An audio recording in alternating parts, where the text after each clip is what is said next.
everyone, my name is Jill and welcome to my channel. So today I'm going to be talking about my meal prep and workout plan that I follow. My goal is to just stay toned, stay in shape. It's basically how I lost weight and how I maintain it, and I hope that I can give you guys some inspiration. I just wanted to preface before I start this video, obviously take all of this information with a grain of salt, do what you will with it. I was a business major in college. I've never studied nutrition. I definitely don't know all of the facts. Everything I know pretty much is from families, friends, people online. I also was an athlete just growing up, so I do know stuff from that, but that's pretty much it. And pretty much everything I know is just from research from myself. Essentially, the point I'm trying to make is there are definitely other people online that could give you much better advice. I'm just telling you what works for me, what I think is easy and realistic for a girl in their 20s, or obviously guys can follow this too, but that's probably my audience. Hopefully this isn't like my TikTok with the creepers messaging me. My TikTok's pretty bad. I'm just kidding, but not really. My TikTok games are crazy. They're very entertaining though. But anyway, I'm just learning how to cook, so I'm not a chef. Basically just saying take everything with a grain of salt, but I do think I can give good advice. I'm gonna go into my fitness and eating journey, but if you want to just skip to the tips of the video and what I do for workouts and what I eat in a day, this will be the timestamp to go to. To start my fitness journey, I've always been on the smaller side. I'm pretty active. I'm definitely a mix of an introvert and extrovert, but I definitely get my energy being around other people. And I just like to stay very busy and do stuff. I don't like make lists. It's just not for me. I like to kind of like live in chaos and just be running around the place, which is how I'm the happiest. It's just how I am. Always been. In some ways I'm organized and like clean, but then a lot of ways I'm type B. That's just how I am. That's good because it keeps me active for sure. I'm also pretty tall. I'm 5'6.5", so that definitely helps out. And I grew up on an Olympic swim team, swimming 8 times a week, probably like 20 hours a week, 10-hour weekends with also doing other sports like tennis, field hockey, soccer. Other ones I was pretty bad at. Those were like the good ones. I was always pretty active, and also I would just like eat whatever my mom made me. She's a really good cook, ate relatively healthy, you know, kid food, but pretty good.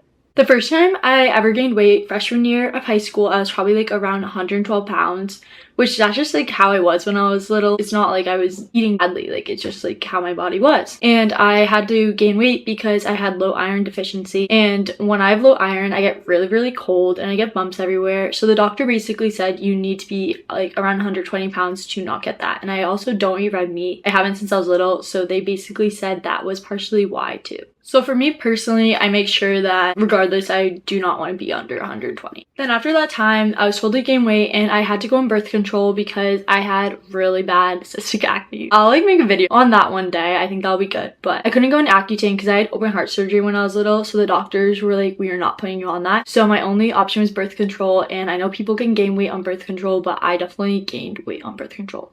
Also around that time, I tried cutting out dairy for my acne, which I thought would have helped so much with like those little bumps, but it did not help at all for me. Also, I want to preface, like when I say like I'm smaller, I don't want to seem like I'm bragging in any way at all. I'm just like explaining my story. Because trust me, I grew up like I'm taller than a lot of my friends, swam, so I had like muscles. I was bigger than a lot of my friends, so like I totally get that aspect. So I just wanted to put that in there too. Anyway, by my sophomore year of high school, I went from like 120 to 136, which is obviously still a really healthy weight and a really good weight. There's times I'll be happy at that weight. It's just that I didn't really feel like myself. You know, like when you grow up like in 120 and then you like, gain 10 pounds, you just kind of feel like crappy. Like that's kind of how I felt. I think it was a mix of the birth control and stopping swimming. And I was just doing field hockey, which obviously that's a great sport to do. It's just swimming is like so amazing for your body that I definitely probably had repercussions. So essentially that was my first time really gaining weight. So when I kind of picked that up that I wanted to like lose that around 10 pounds, I just started doing like 5 miles on the treadmill, started walking in the trails by my house in the Pine Hills. I love the Pine Hills. Everyone knows that's my spot. I started eating more consciously and I maintained like the 120-ish, 125 area until my sophomore year of college. My biggest piece of advice is honestly to just stay active. I think proof of the pudding was when I was abroad for 3 months in Italy. I probably worked out twice in the beginning when I tried to have a routine, and then I was like, I'm gonna go mayhem. There's gonna be no routine here, and I had the best time ever. But I would go for walks and that was it. I was obviously like 19, 20 then, but I was going out all the time. I was eating a lot. lot, obviously drinking, it's legal there. And I came home and I was like, I probably gained 10 pounds, and I gained 2 pounds. It's 122 when I got back from Italy. So it was really surprising, but obviously in Europe, like all the food is pretty organic. There's no like preservatives. It's not that shocking, but we also were eating gelato, pizza, and pasta every single day. Because when you go to Italy, the menus quite literally are pizza and pasta. You don't really have a lot of options, which I loved, but I was surprised. But the key there was I was eating so much, but I was walking a million steps a day where it just didn't matter, and I just evened out. Like, I quite literally remember I had a whole pizza to myself one day. There was this pizza place that was on Uber Eats. I couldn't find it when I went back in Florence, but it was like buy one get one free, and it was the best pizza ever. And I would always Uber Eats it, and everyone would text me like, where's that pizza? It was so good. But then when I got back from abroad, I definitely was cooking myself, but I wasn't cooking very good foods because at the time I didn't really care to cook and I was just eating out a lot. And my school kicks you out of the dorms in 2 years, so I had an apartment, so like I was on my own, just like probably eating. Like, I never ate badly. I was probably eating too much. I just think I was less active. I wasn't really working out as much. I had a boyfriend at the time that was 6'2", 200 pounds, super in the gym, would eat a ton. I would be with him all the time, so I would eat whatever he ate, and I feel like that just added up. I feel like that's also normal for like a relationship. Like, you're happy, you're just like out eating a bunch of stuff. But all that together, I think, added up. Doing steps, I was working out and consistently going out a lot, just things of that nature like college students does, and I definitely started to just gain weight. Then essentially in 2 to 3 years, that weight pretty much grew, and I went from 122 to 151, which is like a fine weight, my height. Like, it's not like I was overweight or anything at all. I didn't look bad. It's just I didn't feel like myself. I felt like crap. I also went through a really hard time after college that I think anyone in my circumstances would not be active and just so down bad. I think a mix of all that stuff just wasn't helping. I was never binge eating or anything. I was just like eating a lot and like not portioning, just being less active, and I think that's why that happened. I will give myself credit though. I think that I'm a great example for young girls to look up to, especially like in today's society. I have 3 meals a day. I have snacks. I'll have a sweet treat. I've heard from guys like you have a great appetite for a girl, which is like a great thing. I think I'm a good example to show young girls what is a good way to eat normally. I also have been like so good in the past, like I'd say 3 months, but I also have anxiety like most people, and I've had panic attacks before, and when I get into those states, my appetite goes away, and it's like the one time I would say, but I think it's good to show like examples of that. Also, I feel like it's normal going through breakups to lose weight. I'm a very emotional person, and I definitely do, because it feels like you're grieving. I've been in long relationships, like I get it, that can be tough too. Also, if you guys can tell, like I really want to be always so real with you guys. Everyone has insecurities, and I think a really good thing about myself is I know myself so well. I know all the things I have to fix. I always hold myself accountable. I feel like I'm just like really real with myself. And probably my biggest insecurity growing up is that I had a muffin top. I've always had that. It's just the way my body is. I remember when I was a little girl, like probably 5 in the dressing room, like my mom said it as a joke, and it literally never went away. Like I could be 110 pounds and I will still have a muffin top. It's just the way my body is. I know genetically for like women, it like protects the area like when you're gonna have kids. I know that's part of it, and obviously you can do a lot to get it away, but it's just always been there for me. And I know that was a struggle when I was younger too, because there would be girls I knew that were like bigger than me and they would have flat stomachs, and I never had that, and I just wanted to show that that's okay. I'm so over that now, like I'm totally fine with it, but I think it's a good thing to pull up. And also, like, I grew up swimming. I always had like a bigger back, I said. My arms aren't as toned as I was when I was swimming. I don't really have a thigh gap anymore, and all that stuff is totally okay, and it's totally okay to have your own insecurities. Essentially, the best point to be at is where you feel good about yourself, but you're not reaching for perfection, in my personal opinion. At the end of the day, if you're really just taking care of yourself, that's all that really matters. I'm going to go into my current workout schedule and meal prep schedule, but before I do, I'm going to give you the biggest key takeaways from this video that I hope resonate with you. The most important thing is try to aim for 10,000 steps a day. That is like an hour and 15 minutes of walking, which also you can do that doing the grocery store, just things like that. If I have the choice one day, I'm super swamped. If I can work out or do my 10K steps, I will always choose 10K steps because I just think it gives you the best result. That for sure is the biggest thing that keeps me in shape, in my opinion. Also, just be like lively, get out of your house, make plans with your friends. That is going to make such a big difference. Protein is a big thing for me too. Protein's a new craze now. Like I saw the protein Pop-Tarts, like that's crazy.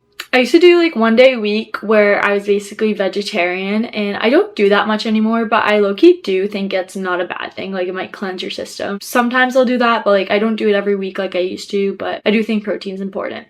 Then I would say eat a lot, but not overly. When I was at like my heaviest, I think I'd have like 2 snacks a day, 3 meals, and like a treat. That is like good. It's just, it was too much for the size that I am. Now I just have 3 meals a day, sometimes a snack, not every single day, and I'd say like a sweet treat 1 to 2 times a week. Now I'll start with my meal prep. I got my meal prep from my friend Michael, who lost 60 pounds in I think a year or two by doing this. Obviously, he's a guy, he's a lot bigger than me, so he eats more than me in some senses doing this, and he had a different workout plan. I invented my own workout plan. But if anyone wants his, please message me in the comment and I can totally get it for you. But in a perfect world, I would do this meal plan every single day, Monday to Friday. Does that really realistically happen for me? No, because I am out and about, but I try. If I had to give an estimate, I'd say I do this 3 to 4 times a week, but like I said, in a perfect world, I would do it 5 times a week, Monday to Friday. Then on the moments Monday to Friday I don't do it, I just like probably eat random things. Right now, I'm at like 129, 130 pounds. Well, my fitness goal is to stay at 125 pounds. I don't want to get lower than that. I don't want to get higher. Obviously, weight fluctuates, but this is what I do to just stay at like that 125 mark. I just want to get toned, get more muscle, things like that. And honestly, why I like just staying at that weight is I just feel the most myself. I feel the most confident. Essentially, those are the reasons. So Monday through Friday for breakfast, I make 2 eggs. I put a little bit of Mexican cheese in it, salt, pepper. I love the pink salt. I don't have it here. My mom always puts that in. It's amazing. And I usually do scrambled. Sometimes I do fried. Sometimes I do poached, but my go-to scrambled eggs. I love those the best. Then I'll put ketchup on them and do a piece of toast with butter. My favorite toast is when I'm home. My mom makes sourdough and it is so good. I don't do that here. She also makes eggs, which are so much better than mine, so ideally that's what I have. But here I go to Whole Foods and get the vegan artisan bread from the bread counter, and I know it sounds weird, but it is phenomenal. White bread, so good. It is like probably like $8 a loaf, so it is expensive for bread, but I think it's worth it personally. It transforms my whole morning. Then I'm addicted to coffee. I try to only have coffee once a day because I'm already addicted. I don't want to go too crazy. But I have an Nespresso machine, so I do the sweet vanilla pod. That's my favorite. I always buy other ones, but like that's my favorite one. And I also get the Starbucks coffee if I either run out, because the store is in the Upper East Side, which is like an hour to get to, like walk, or half an hour train, but I just walk. So I just do that. I'll have the Starbucks, just like the cold brew one, if I don't have an espresso on me. It wasn't clear. I mean like the Starbucks, like the cold brew you just buy at like Target or something. Coffee definitely isn't the most healthy, but I absolutely love it. I use the Nestlé sweet vanilla creamer and it is so good. It's just funny, I'm recommending all these vanilla products when I love chocolate, but all of the chocolate creamers and chocolate coffees I don't love. Like when I go out I like mocha, but that's really it. I haven't tried this yet, but Gretchen Garrity, who I absolutely love, she's like my role model. She uses Sydney Adams' 1-Up protein shake thing, and they put the powder in the coffee, and I've heard it's really good. I really want to try it. Then I normally make an iced coffee with that, and I do whole milk from Whole Foods, ice, then whipped cream and cinnamon sugar on top, which probably isn't the best, but I just do a tiny bit. I accidentally just bought the Califia oat milk extra creamy stuff and I put it in my coffee. It's good for just a drop. I probably would rebuy it, but it's like gross if it's not in coffee. Like it's not good milk, but it's good in the coffee, if that makes sense. Then the Nesquik creamer, I froth that in my frother from Nespresso, and it's a delicious coffee. I like hot coffee a lot too. If I do that, I just do the Nesquik creamer. And then I also go to coffee shops 3 times a week to work, and I will just get whatever I want there. Then for lunch, I either make a turkey sandwich with the Hawaiian bread, which isn't the best, but is so good. I do the Oscar Mayer turkey, cheese, lettuce, capers, and mayo. Then either that, or if I want to be super quick, I'll do either peanut butter jelly or peanut butter toast with banana, and I like to add a little honey too. I normally do my sandwiches with the whole food artisan bread I was talking about. Then I don't snack too much like I said, but I always make sure, my rule of thumb is I at least have to have a vegetable or fruit a day. Fruit, I like apple, cantaloupe, oranges, and banana. I also really like those fruit sticks at Trader Joe's. I think they're only like 50 calories. And then also if I'm at a coffee shop and I'm pretty hungry, I'll obviously just get any snack there. And if you do want to snack, some healthy ones I like the Drizzlicious rice cakes. I think the birthday cake one is my favorite. I like Boom Chicka Pop kettle corn, and I like the apple cinnamon rice cakes, and I like putting honey on them. Those are really good snacks, and that fills you up too. I think I put peanut butter on them sometimes too. For dinner, I pretty much only have chicken, veggie, and rice when I am trying to stay healthy throughout the week. Which, as we know, is like the road gym dinner, which is like how I found it, but it's so good. I like the Ben's original rice. The coconut one is my favorite. It's best. It's super hard to find though. I know at least in New York and Massachusetts it's easier. I always try to switch it up, but I'll do the original. I switch it up, I'll do the Whole Foods chickpea curry rices by Tasty Bite. It's usually not rice. It's kind of like chickpea curry, but it's pretty good. I also really like the fried rice from Trader Joe's, the veggie fried rice. Veggies, I'll usually do carrots, Caesar salad, broccoli, spinach, peas, pretty much those things. For chicken, I'll normally just do rotisserie chicken, but I do need to learn how to actually cook chicken. It reminds me in Call Her Daddy, she's talking about like it's such a girl thing, like to be by yourself and just like picking it. Like it's just like when you want to be alone, you do that, not in public, and that I thought that was funny. If I'm running away on time, it's like $30, a little bit less. It's a 4-person family meal from Whole Foods, and I do the one I already made. It's chicken, mashed potatoes, and green beans, and it lasts you for like 4 days, which is so nice. Then when I do that, I just put it in the microwave for 2.5 minutes. If I want to be cooked too, and also when I'm so bored of like the basic stuff I make in my house, I'll just go to Chipotle and get a burrito with the fixings I'll tell you in a second, and chips and queso. And I split it up between 2 dinners. Chipotle order is a white or wheat wrap with rice, sour cream, lettuce, tomato, corn, and then also sometimes I'll add guac. Sometimes I'll also just get shrimp cocktail from Trader Joe's, and that will last me like 4 days, which is pretty nice because there's like 40 pieces in there. There's a lot, and I'll usually have like around 10. And if you're in New York, go to Just Salad. I absolutely love that place. My order is usually the pick 2. I do the acai protein shake, and I do a salad with lettuce, medium level buttermilk ranch, corn, apple, chickpea, roasted chicken. I'm pretty sure that's it. Oh, and then I'll normally add carrot and a piece of bread to that.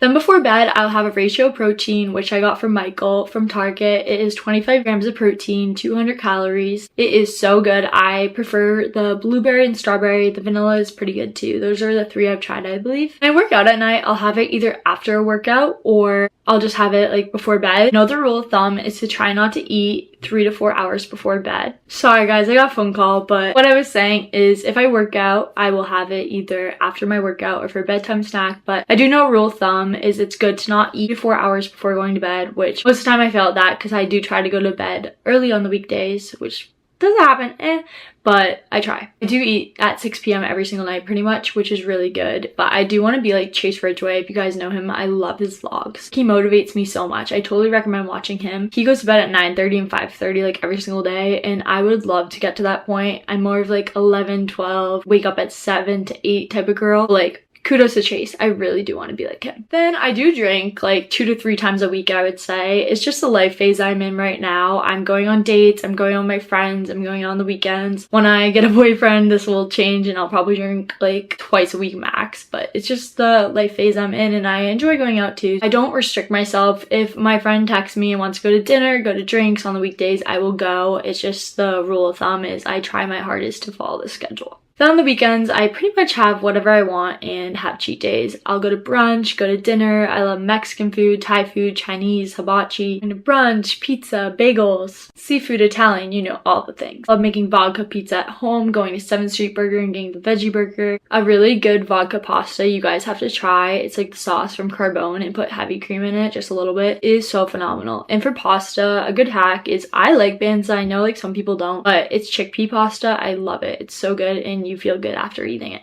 Then on weekends too, my rule of thumb is I try to have at least 1 healthy meal a day. I make sure I have a fruit and a vegetable. I like having overnight oats. For example, I have a salad, stuff like that for at least 1 meal. Also, if you guys want to try, I really like the brand Oats and Oats Overnight. It's the green apple cinnamon flavor. It is so good. Then I also try to drink 64 ounces of water every single day. It's great for your skin. It's great for just your body, overall health. There's a million benefits to it. So for eating, for working out, I try to work out 6 times a week. Realistically, I get to 4 or 5, which is still pretty good, and I'm still happy with that. I try not to beat myself up if I miss a workout one day. I'll like sometimes make it up, or sometimes I just call it a day and go move on to the next one. I've been pretty consistent the past 3 weeks, but obviously I'm human. I miss it sometimes. There's been weeks I don't work out. There's been weeks I work out once or twice a week, and that's okay. This is ideally what I like to do. The first thing I do is every single day I do 10,000 steps, which is equivalent to 4.5 miles, around there. In my mind too, I know a lot of people think that the week starts on Monday. In my mind, it starts Sunday. Sunday, I treat it as a rest day, and I just do the 10,000 steps. I don't do any other sort of workout. And I live 10 minutes from Central Park. I walk a lot in Central Park. I used to walk by Columbia. I'll go to Planet Fitness because it's like 2 minutes from my apartment. I'll either do the treadmill or walk outside, but on the weekends I try to walk outside. Probably am moving soon, TBD where. I am kind of thinking staying in New York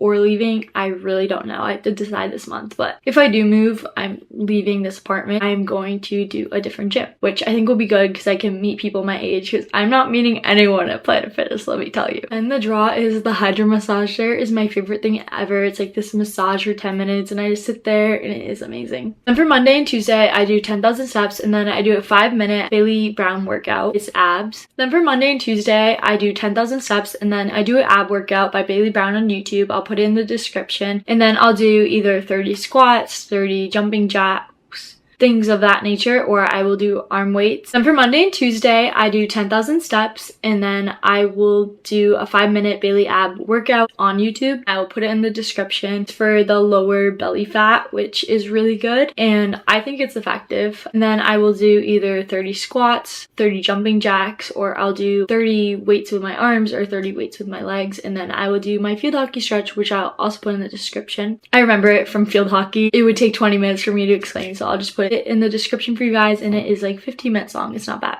So essentially in total, that's my longest workout, and it's an hour and 15 minutes, but because you're walking for the steps, you could even get 10,000 steps done at work if like you're working in an office. It just depends on your situation. Then Wednesday and Thursday, I will do 20 minutes on the Stairmaster in level 6. And I time it on my phone, and through the health app, I'll show you guys how to do it, and I put it in my pocket so it counts as my 10,000 steps for the day. It'll probably get like around 2,000 at that point. And then I will do a quick stretch, which is like me touching my toes up and then me touching my toes down. Do that same quick extra workout I was talking about, like with the 30 reps. And if I didn't mention it, I will do the 5-minute ab workout again.